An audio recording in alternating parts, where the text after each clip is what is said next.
Little storyteller. Leo lived in a sunny yellow house with a big green backyard. His best friend was a fluffy white bunny named Pip.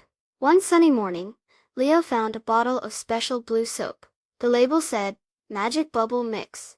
Leo dipped a wand into the blue soap and blew a big round bubble. But this bubble didn't float away. It stayed right in his hand. It was strong and wobbly, like a clear ball of jelly. Pip hopped closer, his nose twitching at the shimmering bubble.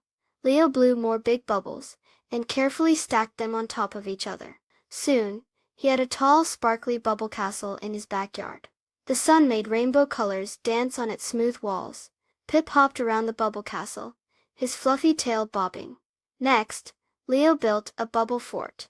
It had strong bubble walls and even a bouncy bubble roof. He and Pip sat inside. Pip nudged a bubble wall with his nose, and it wobbled but didn't pop. They giggled. Building with bubbles was so much fun.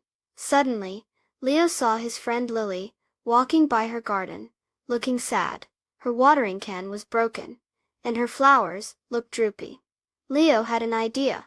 He carefully carried a big round bubble over to Lily. "Look, Lily," he said, showing her the strong, clear bubble. Leo blew more bubbles and carefully shaped them into a little bubble cup.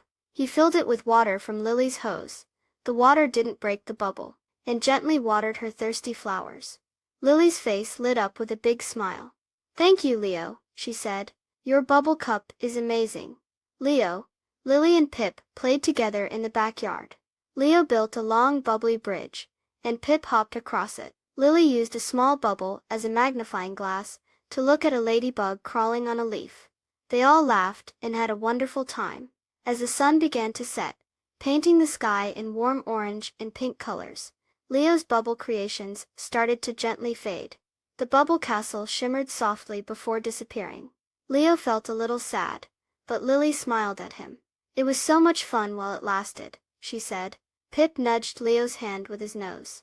Leo realized that even though the bubbles didn't last forever, the fun they had together did.